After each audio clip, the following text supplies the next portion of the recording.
Hi friend, आप सबका मेरे चैनल में फिर से स्वागत है। मैं हूँ दिनेश और आज मैं बात करने वाला हूँ डीजी का जो कूलिंग सिस्टम है उस बारे में। देखिए, डीजी जो मेन चलता है, डीजी का मेन चार प्रिंसिपल वर्क करता है। एक है आपका एयर सिस्टम, ठीक है। डीजी का जो चार प्रिंसिपल है, एक है आपका एयर सिस्टम, दूसरा होता है आपका लुब्रिकेटिंग सिस्टम मतलब लूब ऑयल सिस्टम, तीसरा आपका होता है डीजी का कूलिंग सिस्टम और चौथा आपका होता है फ्यूल सिस्टम।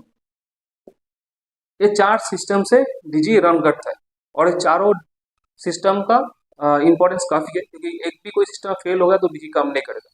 ठीक है, तो चलिए चैनल वीडियो को स्टार्ट करते हैं।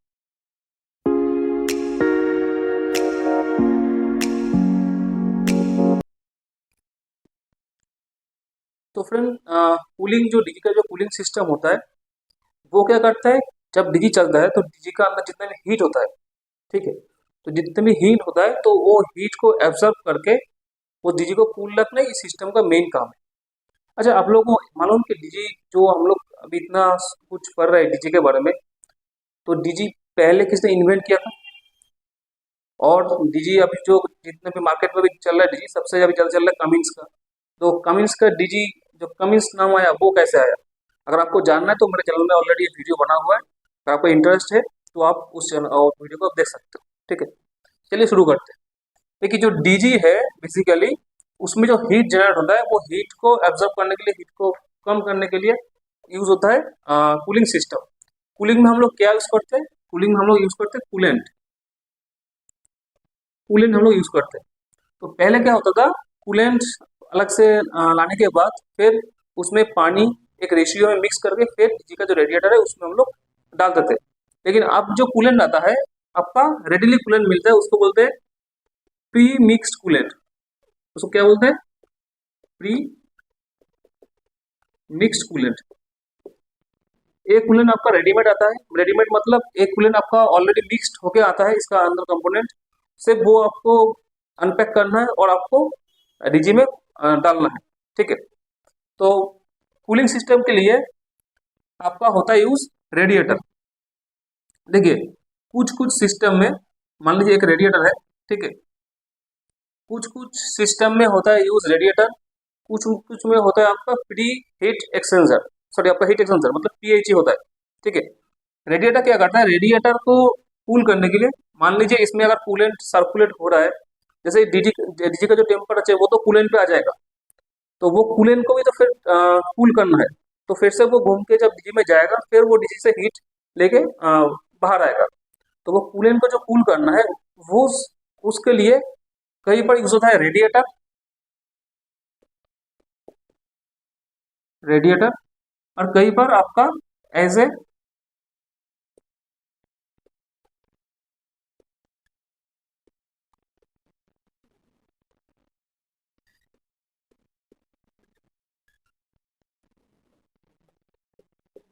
ठीक है, कई बार आपको ऐसे यूज होता है आपका हीट एक्सचेंजर। तो इसमें क्या होता है, रेडिएटर में रेडिएटर को कूल, रेडिएटर का जब कूल करना पड़ता है तो उसमें यूज होता है आपका फैन। उसमें आपका आता है फैन, और ये जो फैन है ये इंजन का जो क्रैंक शाफ्ट है उस शाफ्ट से ये फैन होता है कनेक्ट। फैन की वजह से जो रेडिएटर है ये होता है, ये ठंडा होता है, मतलब रेडिएटर का हीट ये एयर के थ्रू निकल जाता है। और जो हीट एक्सचेंजर है वो उसका कनेक्शन होता है चिलर प्लांट से। चिलर प्लांट मतलब कूलिंग टावर से। कूलिंग टावर से यहाँ पर क्या होता है, कूलिंग टावर से आपका दो, आपका ऐसे लाइन सप्लाई होता है और यही लाइन आपका वापस जाता है कूलिंग टावर में। ठीक है, और जो डीजी में जो कूलिंग सर्किट है वो आपका ऐसे आके, मतलब मैं ऐसे दिखा रहा हूँ, ऐसे आपका आउट होता है। तो क्या होता है, कूलिंग टावर से जो पानी आता है वो पानी इस ट्यूब में होता है। और डीजी का जो कूलेंट रहता है, डीजी का जो कूलेंट रहता है यहाँ पर होता है आपका डीजी। डीजी का जो कूलेंट होता है, मान लीजिए ऐसे कूलेंट इन हुआ, जो कूलेंट है, जो चिल कूलेंट है और वाटर है वो ये से इन होता है। डीजी को कूल करने के बाद जब ये से हॉट कूलेंट आता है तब वो हीट एक्सचेंजर से फिर टेम्परेचर डाउन हो गया, फिर आपका ये से डीजी में सप्लाई होता है। एक ऐसे हीट एक्सचेंजर होता है, कूलिंग टावर से जो पानी आता है वो पानी इस ट्यूब को सील करता है। पानी जैसे यहाँ पर आता है, जैसे मेरा ये जो कॉइल है, मतलब मेरा जो कूलेंट का कॉइल है, कूलेंट का कॉइल जब ठंडा होता है तो जो हीट है वो हीट ट्रांसफर होता है पानी में। तो ये जैसे फिर गर्म पानी फ्लो करता है और गर्म पानी फिर मेरा जो कूलिंग टावर है, कूलिंग टावर से चिल्ड होके फिर मेरा आता है एक्सचेंजर में, हीट एक्सचेंजर में आता है। ठीक है, तो ये होता है हीट एक्सचेंजर का फंडा। और जो रेडिएटर है उसमें भी सेम होता है। अगर सेम होता है मतलब एक कूलिंग टावर नहीं होता है, इसमें आपका होता है फैन। तो सेम जैसे ही मेरा डीजी से हॉट कूलेंट जो है वो मेरा इन करता है रेडिएटर में। तो रेडिएटर में क्या होता है, ये जो फैन लगा होता है, फैन ये से एयर फ्लो करता है। एयर फ्लो करने से क्या होगा, ये जो मेरा अंदर जो फीस लगा हुआ है, ठीक है, तो उसमें से जब एयर निकलेगा और जितना भी हॉट कूलेंट है वो कूलेंट ठंडा हो जाएगा। फिर ठंडा होने के बाद फिर वापस से पंप थ्रू ये जाएगा डीजी में, डीजी से फिर ये घूम के आएगा। तो ऐसे फंक्शन यूज होता है अलग अलग डीजी में, कैपेसिटी वाइज चेंज होता है। किसी में होता है आपका रेडिएटर, किसी में होता है आपका हीट एक्सचेंजर। ठीक है, तो अभी हम लोग देखेंगे ये काम कैसे करता है। मान लीजिए कि एक रेडिएटर है, एक रेडिएटर है। तो रेडिएटर में क्या है, कूलेंट आने के बाद रेडिएटर में कूलेंट को इधर से टॉप अप करना पड़ता है। अब कूलेंट फिल कैसे होता है वो एक फंडा है। मान लीजिए ये मेरा डीजी सेट, मैं इसका जो अंदर का पार्ट है मैं वो डिस्क्राइब करता हूँ। डीजी सेट कूलेंट से इधर पे एक आपका लगा होगा पंप, मैं पंप को करता हूँ डिनोट पी से। पंप जाएगा मैं डीजी में, डीजी में जितने भी जगह पर जाना है कूलेंट जहाँ पर ठंड करना है वो ठंड करके फिर वापस आएगा इसमें। तो जब डीजी टॉप अप जब कूलेंट टॉप अप होता है तब कूलेंट का यहाँ से टॉप अप लाइन आता है सीधा नीच में। मतलब मान लीजिए कि आपके पास एक बॉटल है और आपके पास ये बार और दो तीन बॉटल आपके पास है। ठीक है, जब एक लाइन है, जैसे आप इधर से आप पानी डालेंगे, जैसे पानी फिल होगा तो पहले इतना तक फिल होगा, फिर अंदर जाएगा, फिर इतना तक फिल होगा, होने के बाद फिर ये फिल होगा। तो मैं एक ही बोल रहा हूँ, जब पुराना कूलेंट खाली होता है तो ऑटोमेटिकली लाइन का अंदर, चेम्बर का अंदर एयर जो है वो फिल होता है। तो जैसे हम लोग इधर से टॉप अप करते हैं तो पहले एक फील होता है नीचे से, नीचे से फील होने के लिए क्या होता है, इसका जो एयर है, जो डीजी का जो रिटर्न लाइन है वो भी आएगा यहाँ पर। तो जो एयर है वो एयर आहिस्ता आहिस्ता आहिस्ता आहिस्ता निकल जाता है। तो फ्रेंड्स, डीजी का जो कूलिंग सिस्टम है उसमें एयर नहीं होना चाहिए। क्यों, मैं वो बताता हूँ, मैं आपको वो बताता हूँ क्यों, फिर मैं चलते हैं जो कूलेंट साइकिल है उसके बारे में। मान लीजिए जो चेम्बर, जो कंबस्टर जो चेम्बर होता है जिसमें आपका पिस्टन रहता है जहाँ पर हम लोग का पावर जनरेट होता है। ठीक है, कंबस्टर चेम्बर का इधर पे ऐसे होता है कूलेंट जैकेट, जिसको आपको डीजी का कूलेंट सिस्टम या फिर डीजी का कूलेंट जैकेट सिस्टम बोल लो टर्म्स मिलेगा। तो जैकेट मतलब क्या होता है, हर एक सिलेंडर के ऊपर ऐसे एक जैकेट होता है जिसके अंदर कूलेंट रहता है। तो अगर इसमें एयर रहेगा तो जैसे ही मेरा एक पिस्टन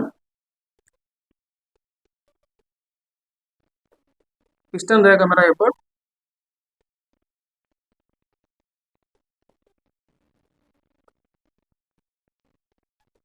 ठीक है, जैसे ही मेरा यहाँ पर जो कंबस्टन होगा, जैसे पावर जनरेट होगा, तो यहाँ पर लगभग आपका 3500 से आपका 4000 सेल्सियस टेम्परेचर जनरेट होता है। अब प्रॉब्लम कहाँ पर आएगा, अगर इसमें एयर रहेगा तो जैसे ये हीट जनरेट होगा तो वो एयर को हीट कर देगा। जैसे एयर बबल्स को हीट कर देगा, वो क्या करता है, ये जो पार्टीशन है इस पार्टीशन में चोक करता है। वो आपको एक दिन में नहीं मिलेगा। मान लीजिए आपको 2 महीना, 3 महीना, 6 महीने चलने के बाद ये आहिस्ते से लीक करेगा, इसको खा जाएगा। तो क्या होगा, जैसे ये खा जाएगा तो सारा कूलेंट वो आ जाएगा चेम्बर में। चेम्बर में आने के बाद वो सारा डीजी में वो कूलेंट फैल जाएगा। तो हमारा डीजी का जो वारंट ईयर है वो खत्म हो जाएगा, मतलब डीजी बंद हो जाएगा, डीजी में फॉल्ट आ जाएगा। तो उसलिए हर वक्त जब कूलेंट फील होता है तब कूलेंट पहले नीचे से ही ऊपर से डालना पड़ता है, लेकिन वो नीचे से बढ़ते बढ़ते बढ़ते बढ़ते फील होता है। और कूलेंट जब फील किया जाता है तब कूलेंट को बड़ी मतलब आहिस्ता आहिस्ता स्लोली फील किया जाता है, इसलिए कि सारा जो एयर है वो निकल के आ जाए बाहर। और यहाँ पर भी एक एयर होता है, एयर रिलीज वाल्व। एक एयर रिलीज वाल्व भी होता है। जब कूलेंट भरने का टाइम होता है तब एयर रिलीज वाल्व खोल के फिर कूलेंट को भरने के बाद फिर एयर रिलीज वाल्व अच्छे से टाइट करके फिर डीजी को स्टार्ट करना पड़ता है। ठीक है, तो हम लोग चलते हैं अभी जो फ्लो सर्किट है उसके बारे में। ये हो गया हमारा रेडिएटर, मैं इस पे लिख दे रहा हूँ रेडिएटर। ठीक है, तो मेरा रेडिएटर से कूलेंट आता है मेरा पंप में। पंप जो है, पंप डीजी का जो मेन क्रैंकशाफ्ट है, क्रैंकशाफ्ट साथ ही एज ए गियर, मतलब वो आपका जो पुली होता है ना, तो पुली पुली से वो पंप होता है कनेक्टेड। जैसे डीजी रन करता है ऑटोमेटिकली एक पंप भी रन करता है। इसमें कोई इलेक्ट्रिकल का कुछ सप्लाई नहीं है, पूरा मैकेनिकल फंडा है। ठीक है, तो जैसे ही पंप चलता है, पंप एक लाइन आपका सप्लाई करता है मेरा सिलेंडर का जो जैकेट है उसमें। तो क्या करता है, इस सिलेंडर जो टेम्परेचर है वो टेम्परेचर को डाउन करता है। ठीक है, दूसरा एक आपका लाइन जो है ये आपका जाएगा जो हम लोग का इसको कर दो। ठीक है, तो ओके, जो हम लोग का टार्बो है, जो टार्बो है, टार्बो चार्जर है, टार्बो चार्जर क्या करता है, टार्बो चार्जर में दो अलग से होता है रोटेशन। एक में क्या होता है, जो एयर है वो डालता है कंबशन चेंबर में, और तब ए वाल्व, जैसे मान लीजिए ये हम लोग का एयर सप्लाई हो गया और ये हमारा हो गया एयर आउट। ठीक है, मतलब एक इन एक एग्जॉस्ट का। तो क्या क्या होता है, ये जो इस ये पर दो वाल्व होता है, ये वाल्व जो मेन सेप्ट है, मतलब कैम सेप्ट, जिसको हम लोग डीजी का तो ब्रेन, डीजी का ब्रेन बोल, सॉरी, हाँ, तो वो ये जो वाल्व होता है ये कनेक्ट होता है उसमें टाइमिंग से। तो क्या होता है, जैसे जैसे एयर इन हुआ ये वाल्व तब ऊपर की तरफ होता है, तो यहाँ पर से एयर इन होता है। होने के बाद क्या होता है, इंजेक्टर से यहाँ से फ्यूल स्प्रे होता है। फ्यूल स्प्रे होने के बाद यहाँ पर तब प्रेशर, ये जो पिस्टन है ये इसको ऊपर, पिस्टन ऊपर की तरफ चला आता है। आने के बाद क्या होता है, इसमें प्रेशर क्रिएट होता है, और प्रेशर क्रिएट होने के बाद जब ये ब्लास्ट होता है, जब पिस्टन नीचे की तरफ चला आता है, तब जो स्मोक होता है, स्मोक तब ये वाला भाग ओपन होता है और इधर से स्मोक निकलता है। अब मैं क्यों बता रहा हूँ ये वाला, ये तो फ्यूल सिस्टम में आएगा, मैं फिर क्यों बता रहा हूँ आपको वो मैं बोलता हूँ। टर्बोचार्जर क्या करता है, टर्बोचार्जर एयर को इन भी करता है, एयर को आउट भी करता है। ठीक है, इनपुट टर्बोचार्जर का, टर्बोचार्जर से ऐसे जो आएगा, इसमें एयर इन भी होगा, एयर आउट भी होगा। तो जब एयर इन होता है तब जो ये इन लाइन है यहाँ पर एक यूज होता है इंटरकूलर। इंटरकूलर क्या करता है, इंटरकूलर टर्बोचार्जर में इंटरकूलर होता है, वो क्या करता है, जो सक्शन एयर है उस एयर को, जब टर्बोचार्जर बहुत ही हाई आरपीएम में प्रोडक्ट करता है, तो टर्बोचार्जर का जो जब एयर सक्शन होता है चेंबर में, तो जो टर्बोचार्जर से जो एयर यहाँ पर फ्लो होता है, तो वो थोड़ा गर्म होता है, वो हॉट होता है। तो उस एयर को थोड़ा ठंडा करने के लिए यूज होता है इंटरकूलर। अब एयर को ठंडा क्यों हम लोग करें, क्योंकि जितना एयर ठंडा होगा उसका डेंसिटी उतना बढ़ेगा, उसमें ज़्यादा एयर इन होगा, ज़्यादा एयर इन होगा तो इसमें चेंबर में आपका पावर ज़्यादा मिलेगा, फ्यूल के साथ जो एक्सप्लोजन है वो ज़्यादा होगा। मतलब इंजन में जो पावर है उसको बढ़ाने के लिए इस एयर को कूल करना पड़ता है, तो वो यूज होता है इंटरकूलर। और जैसे ही इधर से एग्जॉस्ट निकला वो भी बहुत ही हॉट होता है। ठीक है, वो भी बहुत ही हॉट होता है, तो तब यूज होता है आपका after cooler. After cooler, after cooler क्या करता है, ये दोनों, मान लीजिए आपका एक टार्बो चार्जर है, चार्जर से ऐसे करके लाइन आपका है, जिसमें एक आपका सिलेंडर इन होता है तो सिलेंडर से निकलता है, तो दोनों में आपको इंटरकूलर और आफ्टर कूलर यहाँ पर होता है। तो आफ्टर कूलर क्या करता है, जो स्मोक है, जैसे मेरा 3000 से 4000 सेल्सियस में जो मेरा यहाँ पर जो पावर जनरेट होता है, जब तो उतना गर्म हवा जब ऐसे निकलता है, तो वो हवा को, वो एयर को ठंड करके फिर उसको डीजी का जो स्टॉक है उसमें भेजा जाता है, ताकि जो मेरा सीपीवीसी जो नॉर्म्स है वो मैच करे, एनवायरमेंटल में जो इफेक्ट है वो कम हो, तो हीट बाहर की तरफ ज़्यादा ना फैले, उसके लिए इसमें आफ्टर कूलर यूज करने के बाद फिर ये होता है एग्जॉस्ट। तो पंप से जो कूलेंट रहता है वो हम लोग का जाता है इसमें चेम्बर में, मतलब सिलेंडर में, और एक जाता है मेरा इंटरकूलर और आफ्टर कूलर में, और एक आपका लाइन जाता है जो जाता है मेरा ऑयल कूलर में। कहा जाता है मेरा ऑयल कूलर में जाता है। तो मेरा 3 सेक्शन में जाता है मेरा कूलिंग सिस्टम का। रेडिएटर से इन होने के बाद पंप थ्रू जाता है एक मेरा सिलेंडर में, जहाँ पर पिस्टन काम करता है। एक टार्बोचार्जर का सेक्शन उसमें जाता है, जहाँ पर इंटरकूलर और आफ्टर कूलर इस दोनों को टेम्परेचर मेंटेन करता है। और जाता है मेरा ऑयल कूलर में जाके ये पर भी टेम्परेचर मेंटेन करता है। ठीक है, ऑयल कूलर मतलब जो लूब ऑयल कूलर है। अगर आपको लूब ऑयल सर्किट के बारे में जो नहीं मालूम, तो वीडियो मेरा ऑलरेडी डाला हुआ है, उसमें मैंने एक मेंशन किया था कि थर्मोस्टेट के बाद एक ऑयल कूलर सर्किट है, उसमें जाने के बाद फिर जरा बना जाता है ऑयल गैलरी में, उसके बाद फ्यूल फिल्टर होकर ऑयल फिल्टर होकर फिर जाता है आगे की तरफ। तो वो जो ऑयल कूलर सेक्शन है उसमें भी एक कूलेंट फ्लो करता है, वो सेक्शन को टेम्परेचर को मेंटेन करने के लिए। फिर इधर से भी मेरा, और इधर से भी मेरा, और इधर से भी, ये तीनों आता है यहाँ पर एक थर्मोस्टेट में। किसमें आता है? थर्मोस्टेट।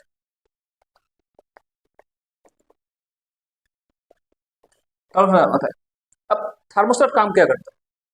थर्मोस्टेट जो कूलेंट मेरा यहाँ से फ्लो होके आता है उसका टेम्परेचर को मेंटेन करता है।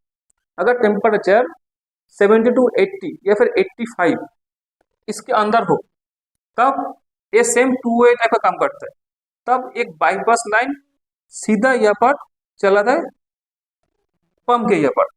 ठीक है, अगर मेरा टेम्परेचर मतलब मैक्सिमम 90 डिग्री सेंटीग्रेड, अगर इससे कम हो अगर इससे कम हो अगर इससे कम हो तब मेरा कूलेंट ये सर्किट कंप्लीट करने के बाद फिर से मेरा आ जाता है पंप में।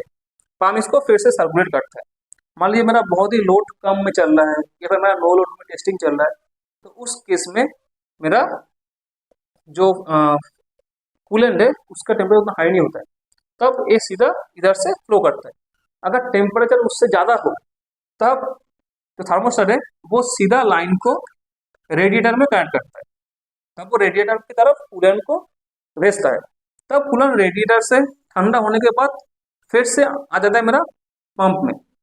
तो फिर से ये साइकिल ऐसे चलने लगता है। ठीक है, तो दोस्तों यही है मेन फंडा। अब इसमें और एक बात है, रेडिएटर में यूज होता है एक एक्सपेंशन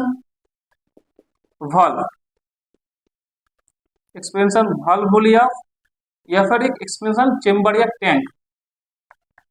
ठीक, रेडिएटर का ऊपर एक लगा होता है। तो बात है ये क्यों लगा होता है? मेरा एयर रिलीज वाल्व समझ में आ गया कि जब कूलेंट को डालना पड़ता है तब एयर को निकालने के लिए एयर रिलीज वाल्व ओपन करके डालना पड़ता है। ये जो कनेक्टिंग पाइप है इसको भी समझ में आ गया, क्योंकि कूलेंट नीचे की तरफ से बढ़ते जाएगा तो जितना एयर है वो बाहर निकल जाएगा through air release valve. Expansion tank की यूज होता है। मान लीजिए कि मेरा डीजी चल रहा है, ठीक है, अब डीजी को मैंने ऑफ कर दिया और वो रेडिएटर टाइप का है। अगर मेरा हीट एक्सचेंजर होता तो क्या होता, वो मैं बता दूँ। पहले मतलब हीट एक्सचेंजर टाइप का होता तो क्या होगा, मेरा डीजी बंद हो गया तो मेरा पंप भी ऑटोमेटिकली बंद हो जाएगा। लेकिन पंप का तो एक प्रेशर था, पहले कूलेंट फ्लो था, तो कूलेंट फ्लो वो डाउन हो जाएगा, वो धीरे धीरे कूलेंट फ्लो होता रहेगा। तब मेरा अगर हीट एक्सचेंजर होता तो हीट एक्सचेंजर एक पूरा सेपरेट है, एक कूलिंग टावर से होता है कंट्रोल, तो वो इधर में जो कूलेंट है उसका टेम्परेचर को डाउन कर देगा। लेकिन जो अगर मेरा रेडिएटर होगा तो इसमें मेरा लगा होता है एक फैन, इसमें मेरा इधर पे एक फैन लगा हुआ होता है। तो फैन भी जैसे मेरा क्रैंक शाफ्ट पे कनेक्टेड है, पंप भी मेरा क्रैंक शाफ्ट पे कनेक्टेड है। तो जैसे ही डीजे ऑफ हो जाएगा तो फैन मेरा ऑफ हो जाएगा। फैन ऑफ हो जाएगा तो इधर से जो कूलेंट है वो ठंड नहीं होगा। तो उसमें प्रॉब्लम क्या आएगा, जैसे हीट, अगर कूलेंट में हीट रहेगा तो कूलेंट एक्सपेंड करता है।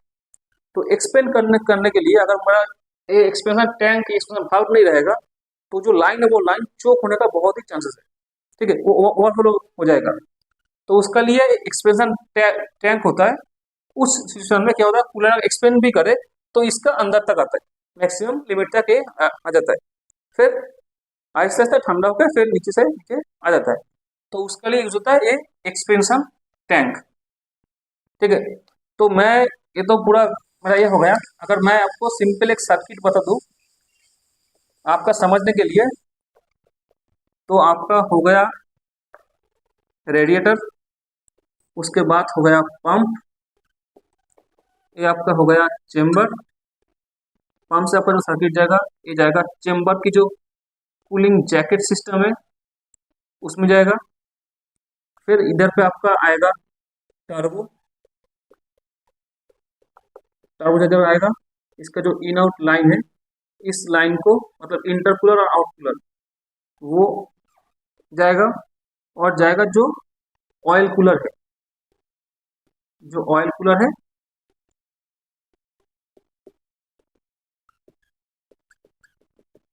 ऑयल कूलर है इसी जाएगा। फिर इन सब से जो आउटलाइन निकलेगा, जो आउटलाइन आएगा वो जाएगा थर्मोस्टेट में।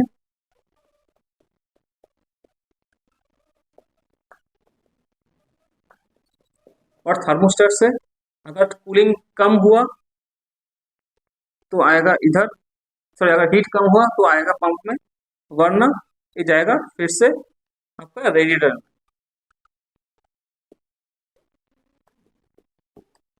तो आपका फिर से जाएगा रेडिएटर में। ठीक है,